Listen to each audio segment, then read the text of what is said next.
고린도 후서 11장 2절 말씀을 보십니다.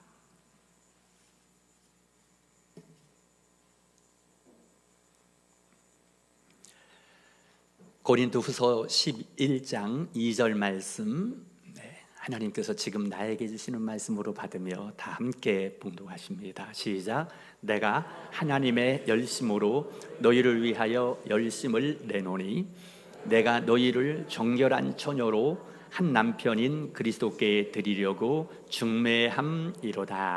아멘.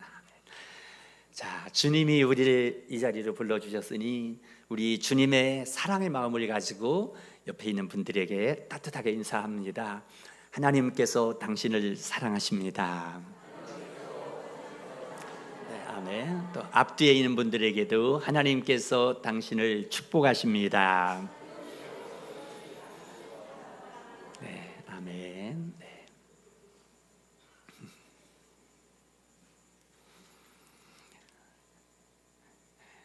제가 어릴 때에 저희 어머니에게 들은 이야기입니다. 어머니가 저희 아버지에게 시집을 오셨답니다.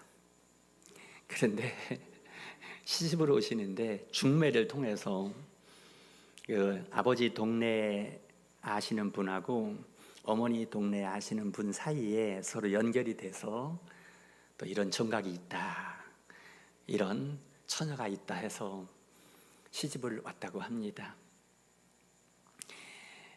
그런데요, 어머니가 이런 얘기를 합니다.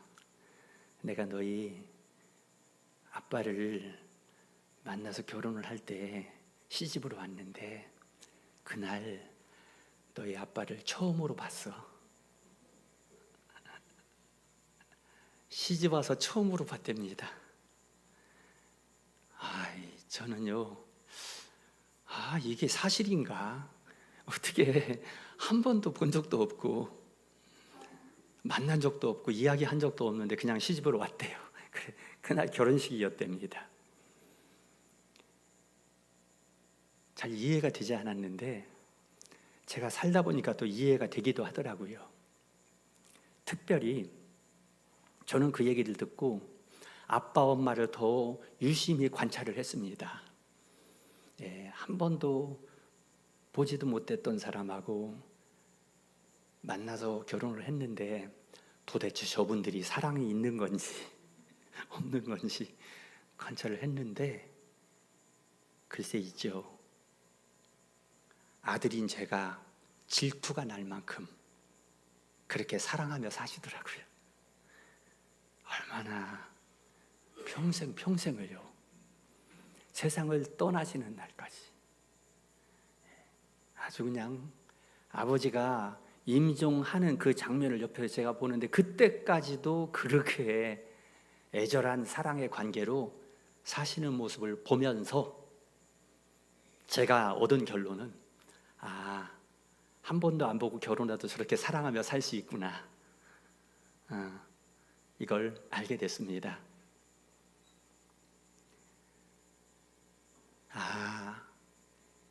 내가 정이 들고 사는 것이 아니라 정이 안 들어서도 그래도 서로 사랑하며 살고 내가 원해서 선택하지 않았어도 사랑하는 관계로 살릴 수 있구나라는 것을 알게 됐습니다. 그런데 있죠, 여러분 아십니까? 우리도 중매 결혼하는 사람들이라고요. 우리도 한 번도 보지 못했던 남편에게 불려가서 결혼하는, 중매로 결혼하는 사람들이라고 오늘 하나님 말씀하고 계십니다. 오늘 본문의 고린도 후서 11장 2절에 내가 하나님의 열심으로 너희를 위하여 열심을 내노니 내가 너희를 정결한 처녀로 한 남편인 그리스도께 드리려고 중매함이로다. 우리는 예수 그리스도를 본 적도 없는데 중매시켜버린 겁니다. 그래서 사도 바울은 고린도 교회 성도들을 불러다가 내가 너희를 중매하는 거야. 내가 중매쟁이로 같이 살아. 결혼해. 근데요, 한 번도 안 봤는데 중매하여 결혼해도 사랑하며 살 수 있다고 했죠. 네, 그건 뭘 말하냐면 나의 정체성을 알려줍니다. 여기 와서 예배 드리고 있는 여러분 한 분 한 분의 정체성이 뭔가? 나는 중매되어서 예수 그리스도의 신부가 되었다는 거예요. 이게 지금 여기 있는 여러분과 저의 실제 정체성입니다. 네, 그래서 우리는 이미 선택된 신부이다. 이렇게 우리 같이 하겠습니다. 같이, 우리는 이미 선택된 신부이다. 네, 예. 내가 선택한 게 아닙니다. 내가 신랑 예수님 선택한 게 아닙니다. 예수님이 나를 딱 선택해서 점 찍어서 너는 내 신부야. 야, 너는 내 신부다. 이렇게. 여러분들이 그런 사람들입니다. 내가 그런 사람입니다.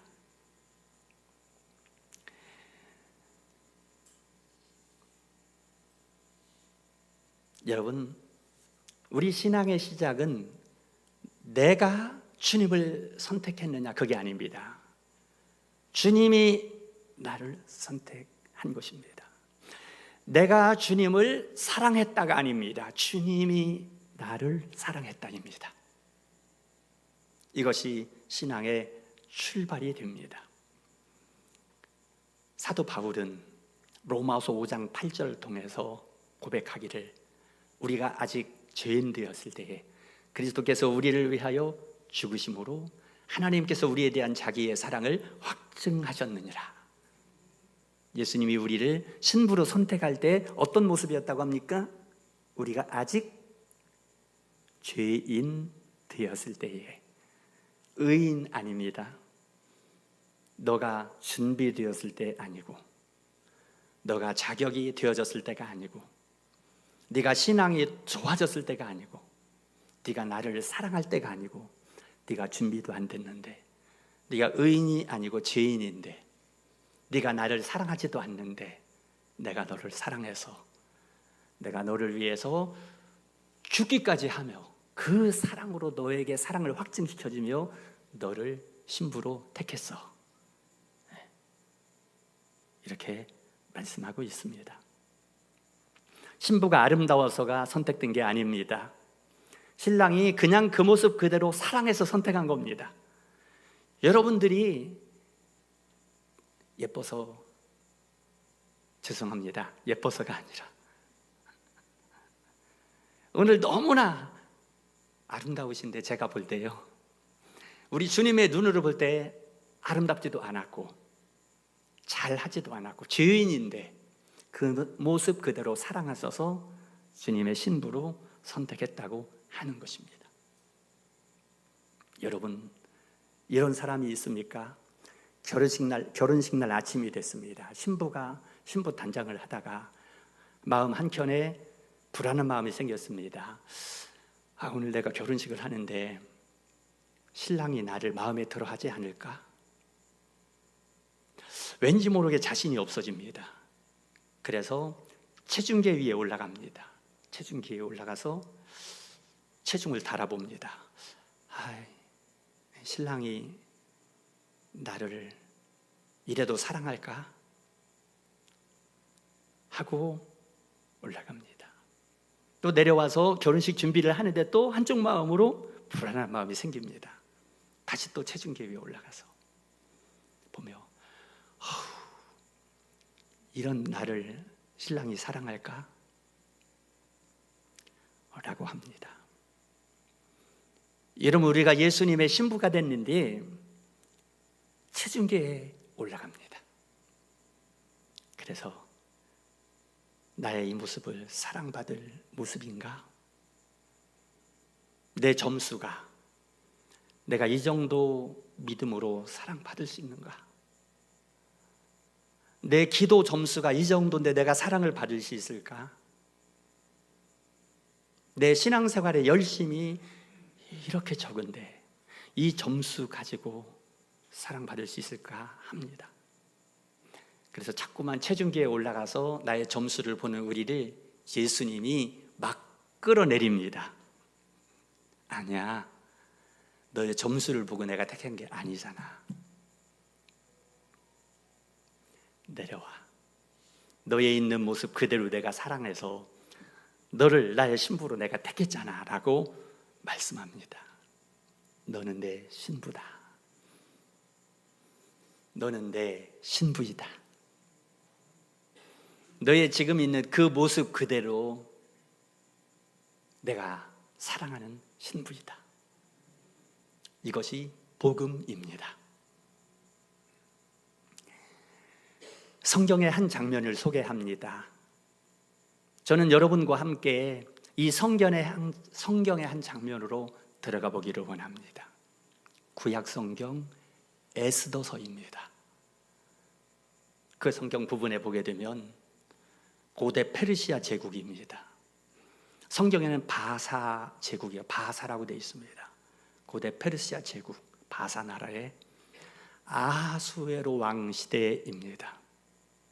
세계 역사에 보면 크세렉세스 왕입니다. 성경에는 아하수에로 왕이라고 되어 있습니다.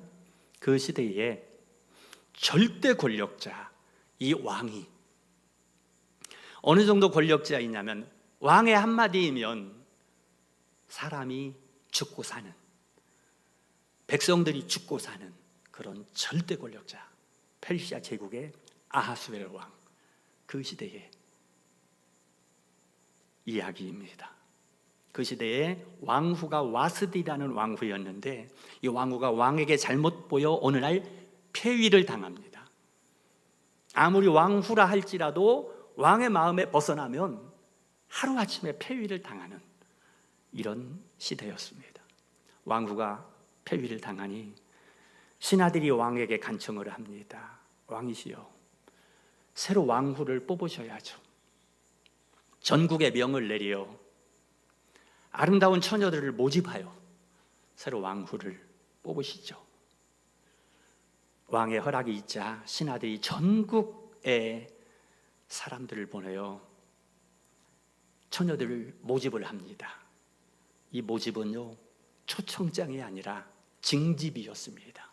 예, 징집.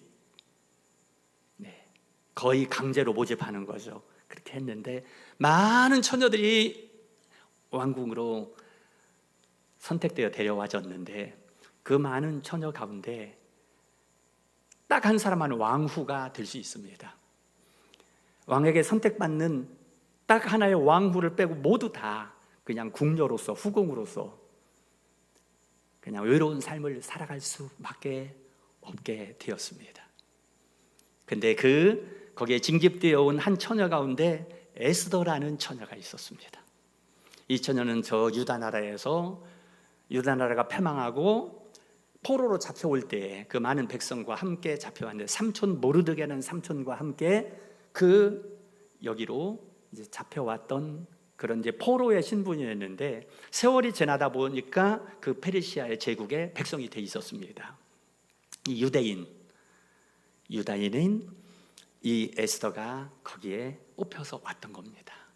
여러분, 근데 성경을 보니까 신기하게도요, 이 에스더가 은혜를 입었더라 합니다. 야, 사람들이요, 궁녀들에게도 에스더가 은혜를 입고 처녀 에스더가 관리들에게도 은혜를 입고, 근데 있죠, 왕에게도 은혜를 입게 됩니다. 수많은 처녀들이 있는데 그 처녀들 하나도 눈에 들어오지 않는데 이 에스더가 눈에 딱 들어온 거예요. 그래서 에스더를 선택하여 왕후로 삼게 됩니다.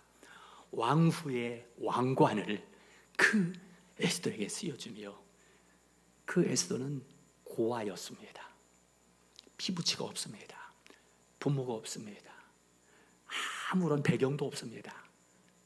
그런데 이 고아였던 에스더가 일약 왕후로 발탁이 되어 왕후의 관을 쓰고 왕후가 된 겁니다. 여기까지는 마치 동화의 이야기 같습니다. 그런데 반전이 생깁니다. 뭐냐면, 문제가 생기는데 그게 뭐냐면 유다인들을 시기하고 미워하던 하만이라는 관리가 왕 다음으로 높은 권세자인 하만이라는 자가 에스더의 민족인 유다인들을 다 몰살시키려고 하는 계략을 가지고 왕에게 몰래 허락을 받아서 몇 년 며칠 날 그날 유다인들을 다 몰살시키겠다는 계략을 세웠던 거예요. 여러분, 그때 이 에스더의 삼촌, 유일한 혈육이었던 삼촌 모르드게가 이 이야기를 듣고 나서 땅을 치고 통곡을 합니다. 왜? 모든 유다 족속들이, 그 페르시아 제국에 살고 있는 수많은 유다인들이 하루아침에 전부 몰살을 당할 위기에 처해 있기 때문입니다. 그때 이 에스더의 삼촌 모르드게가 마음에 비장한 결심을 하고 왕궁에 있는 후궁으로 들어가 있는 에스더에게 통지를 보냅니다. 그래서 말합니다. 에스더야, 우리 민족 다 죽게 됐다. 너 왕궁에서 왕후로 있다고 너만 편안하다고 생각하지 마라. 하나님이 너를 왕궁에 보낸 건 이때를 위해서 보낸 것이다. 우리 민족이 다 죽게 됐다.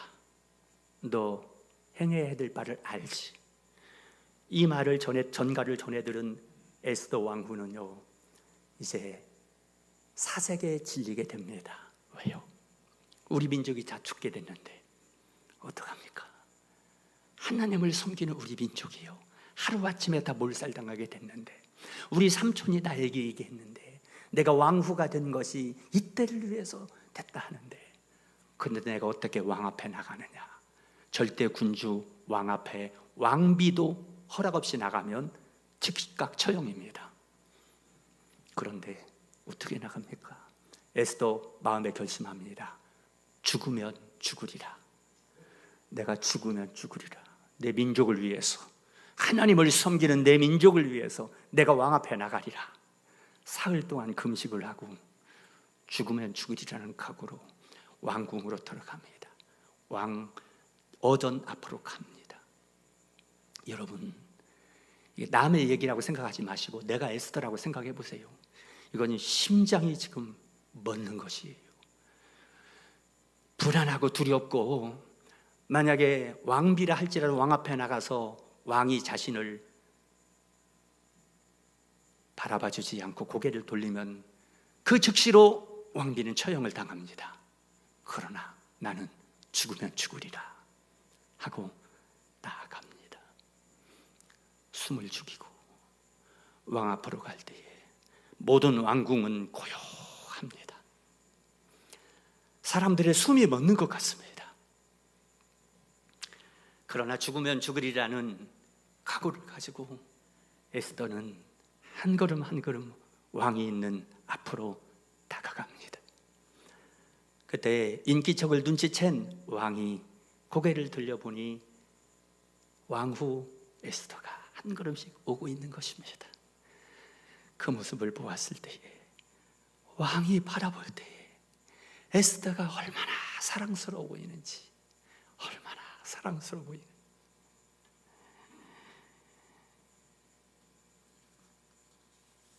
에스더 5장 2절에 보니까 왕후 에스더가 뜰에 선 것을 본즉 매우 사랑스러움으로 손에 잡았던 금규를 그에게 내미니 에스더가 가까이 가서 금규 끝을 만진지라. 이야, 여러분, 에스더가 왕 앞에 가까이 갈 때에 만약에 왕이 얼굴을 돌리게 되면 에스더는 그 자리에 즉각 처형을 당할 터인데, 와, 앞으로 나가는데 왕이 에스더를 돌려 바라보며 너무 사랑스러운 표정으로 금규를 내미니 에스더가 다가가 그 금규에 손을 댑니다. 살아난 것입니다. 내가 살고 우리 민족도 살 수 있는 길이 열리게 된 것입니다. 여러분, 이것은 에스더가 잘해서가 아닙니다. 왕이 에스더를 왕비로 선택했던 것처럼 에스더는 그냥 나갔을 뿐인데 왕이 그녀를 사랑스럽게 여겨서 금규를 내밀었습니다. 예, 여러분, 이 금규는 그냥 하나의 막대기 같은 것이 아니요, 금막대기가 아니었습니다. 이 금규는 왕의 사랑이었습니다. 용서였습니다. 내가 너를 사랑한다는 표지였습니다. 여러분, 주님의 십자가가 우리를 향한 금규입니다. 우리가 왕이신 주님 앞에 나아갈 때에 죄인된 우리가 거룩하신 주님 앞에 나아갈 때에 죄로 말미암아 죽임을 당할 수밖에 없었는데 우리 주님은 십자가의 금규를 우리에게 내밀었습니다. 그로 말미암아 내 죽을 내가 용서받았고 우리 주님의 사랑한다는 표지를 내가 받게 된 것입니다. 에스더는 금규를 보고 살았습니다. 우리는 주님의 십자가를 보고 삽니다. 오늘도 여러분 주님의 십자가를 바라보는 이 시간 될 수 있기를 축복합니다. 그럴 때 우리는 알게 됩니다. 주님이 나를 어떻게 살렸다라는 것을, 그리고 나를 주님의 신부로 선택했기 때문에 내가 망하지 않고 멸망하지 않고 버림을 당하지 않는다라는 것을 알게 되어집니다. 신부는 사랑을 증명하는 존재가 아닙니다. 사랑을 받는 존재입니다. 여러분, 오늘 여기 신랑 되신 주님 앞에 나왔는데요, 나의 아름다운 모습을 통해서, 나의 열심을 통해서, 나의 기도를 통하여 신부의 아름다움을 증명하는 것이 아니라 신랑 예수님이 나를 얼마나 사랑하는 것을 이 시간에 경험하는 그 자리입니다. 그래서 주님이, 왕이신 주님이 내가 너를 사랑한다고, 내가 너를 결코 버리지 않는다라고 말씀하시며 나를 향해서 그 왕이신 예수님의 금규들, 나를 용서하시고 나를 사랑한다고 하시는 그 표지인 십자가를 내미는 그 모습을 바라보며 주님 앞에 나아가는 자리입니다. 사도 바울은 에베소서 5장을 통해서 그러한 사실을 우리에게 이렇게 보여줍니다. 에베소서 5장 25절에 그리스도께서 교회를 사랑하시고 그 교회를 위하여 자신을 주심같이 라고 합니다. 예수님이 교회를 사랑한다. 교회는 여러분들입니다. 저와 여러분들이 교회입니다. 우리 그리스도신 주님이 우리를 사랑한다. 신랑으로서 신부를 사랑한다는 것입니다. 에베소서 5장은 남편과 아내의 이야기를 하고 있습니다. 내 남편과 아내의 이야기를 하다가 갑자기 그리스도께서 교회를 사랑하는 얘기를 합니다. 뭐냐면 이 땅에 우리가 살아가는 남편과 아내의 관계는 신랑 예수님과 신부인 우리의 관계를 예표하는 것이라고요. 그래서 이 땅에서 남편과 아내가 살아갈 때 갈등도 있고 의견 대립도 있는데요, 불화도 있는데요, 여러분 정상입니다.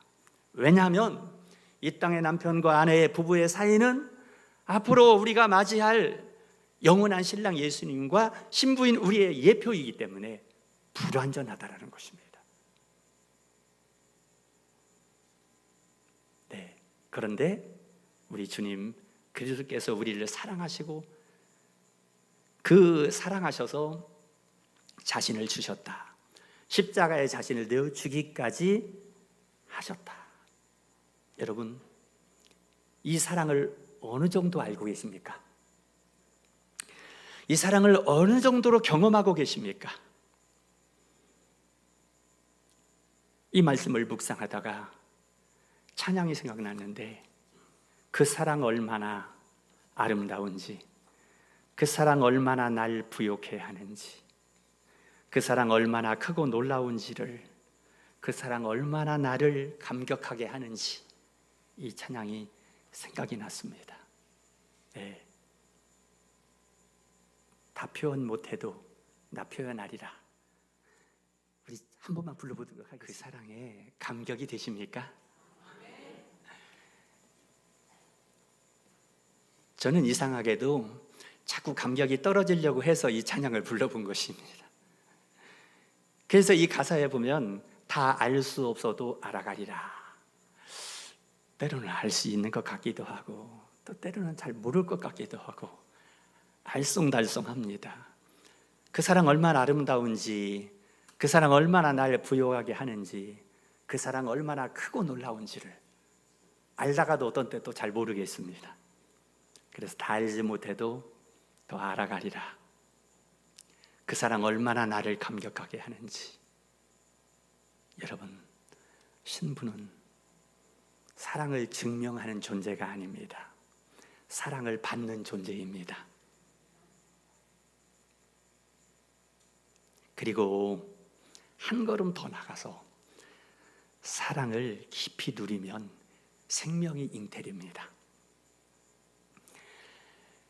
우리 같이 한번 해볼까요? 사랑을 깊이 누리면 생명이 잉태된다. 예, 신부가 신랑과 깊은 사랑을 누리면 생명이 잉태됩니다. 그런데 내가 생명을 잉태하고 싶다고 해도 신부가 아무리 혼자서 노력을 해도 생명이 잉태가 되지 않습니다. 신랑과 사랑의 관계를 깊이 누릴 때에 한 생명이 잉태됩니다. 그게 요즘에 우리가 말하는 태신자입니다. 예, 한 영혼을 내가 잉태한 신자. 이 태신자를 아무리 내가 노력한다고 해서 잉태할 수 있는 건 아니고, 진짜 생명이 있는 태신자는 내가 주님과 깊은 사랑 관계를 누릴 때에 주님이 나에게 한 생명을 잉태시켜 줍니다. 그분이 나의 신랑이 되셔서 잉태시켜 줍니다. 그 한 사람이 오늘 혹시 여러분 예배 드리는 가운데에 내가 생각나는 그 사람, 내가 기도하는 가운데 내 머리에 떠오르는 한 얼굴, 그가 내 마음속에 언젠가 들어옵니다. 왜냐하면 신랑 예수님이 나에게 그 생명을 잉태시키기 때문이에요. 그게 진짜 태신자입니다. 그 영혼이 주님이 나에게 잉태를 시켜줬기 때문에 얼마나 사랑할까요? 나의 생명이야, 내가 너에게 잉태한 그 한 생명이야 라고 말씀하고 있습니다. 그리고 마지막으로 말씀드립니다. 우리는 지금 그리스도의 신부라고 하지만 아직은 불완전합니다. 그래서 우리는 장차 완성될 신부입니다. 우리 같이 하겠습니다. 우리는 장차 완성될 신부이다. 성경의 맨 마지막 요한계시록에 그 모습을 보여줍니다. 나의 모습이 어떤 모습인가? 지금은 완성되지 않은 과정 중에 있지만 앞으로 이런 모습으로 완성될 것이다. 요한계시록 19장 7절 말씀 같이 읽어봅니다. 시작. 우리가 즐거워하고 크게 기뻐하며 그에게 영광을 돌리세. 어린 양의 혼인 기약이 이르렀고 그의 아내가 자신을 준비하였으므로. 아멘. 하나님은 사도 요한에게 요한계시록을 보여주셨습니다. 이게 우리의 마지막 소망입니다. 그리고 요한계시록에 사도 요한에게 하늘을 열어 보여주었거든요. 제가 바라기는 여기 예배드리는 여러분 모두에게도 영의 눈이 열려서 하늘의 모습을 보여줄 수 있기를 소망합니다. 그게 끝입니다. 여러분, 성경에 왜 요한계시록의 마지막에 있습니까? 이제 끝이라는 거예요.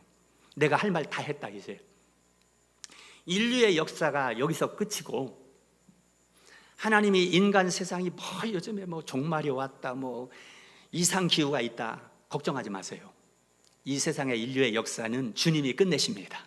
주님이 요한계시록의 그때의 마지막 세계의 역사가 끝나는 날, 기독교 역사도 끝나는 날, 여러분 그때가 진짜입니다. 그때에 요한에게 하늘문을 열어주는데 하늘에 결혼 예식이 펼쳐지고 있는 거예요.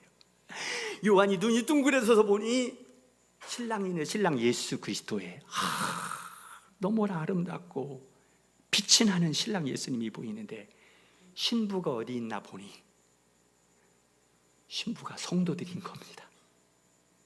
천국에 간 성도들, 오늘날 교회, 여기 계시는 우리가 신부였던 거예요.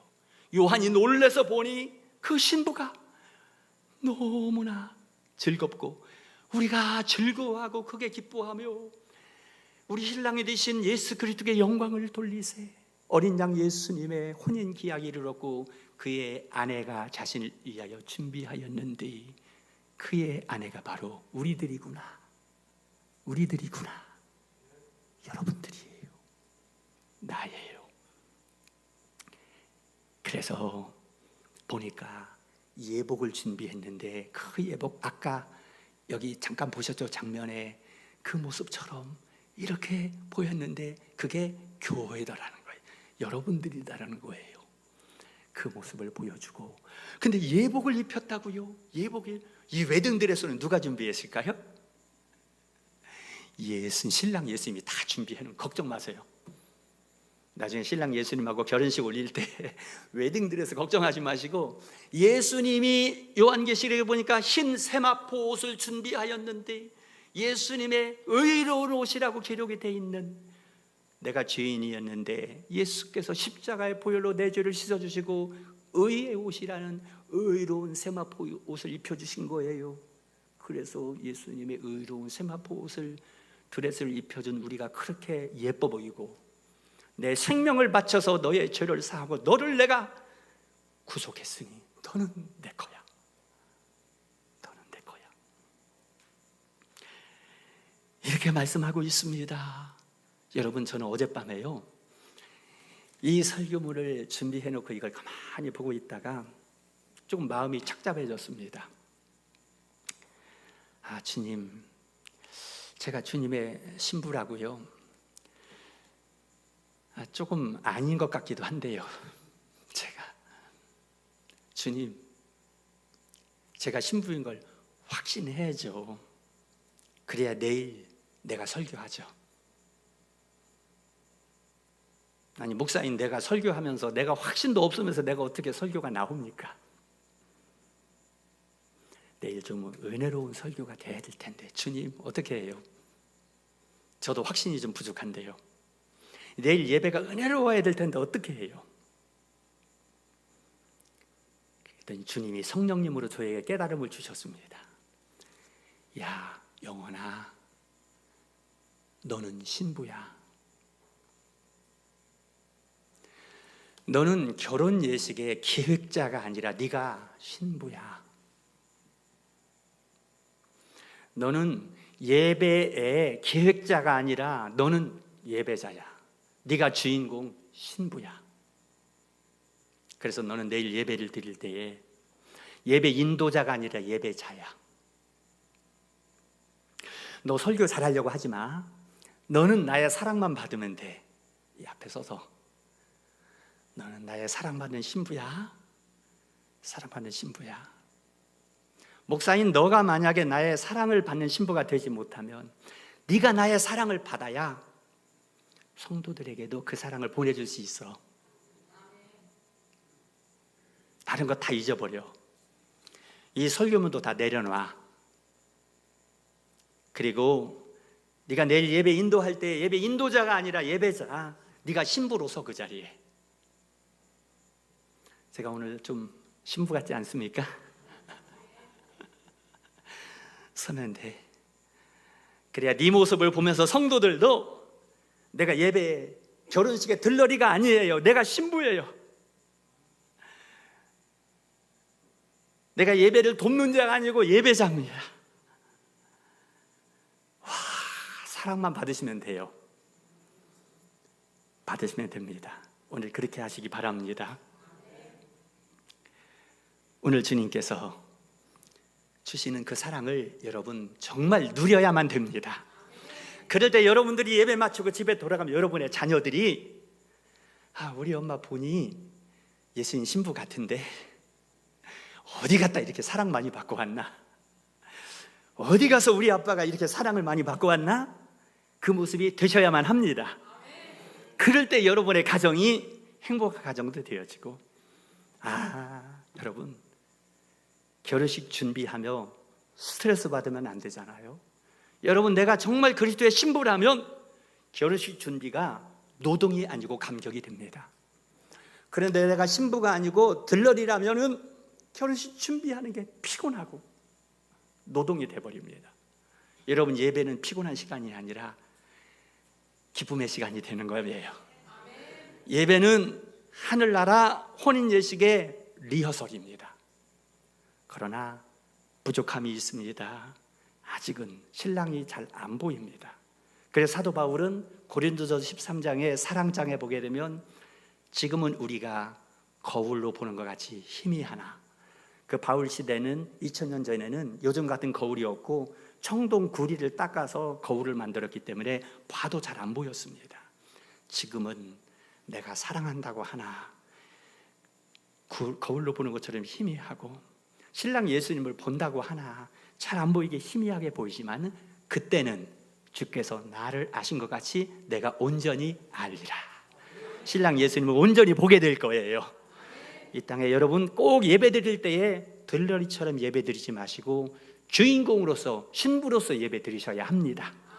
그래서 예배 시간에 내가 나의 결혼 예식을 리허설하고 신랑과 함께 예행 연습을 하는 자리가 예배라고 생각이 됩니다. 그 감격의 예배, 사랑에 빠지는 예배, 그런 축복의 예배자들, 그리고 또 예수 그리스도의 신부로서 살아가는, 감격의 삶을 살아가는, 그분의 사랑을 받으며 살아가는 우리 모두 되실 수 있기를 주님 이름으로 축원드립니다.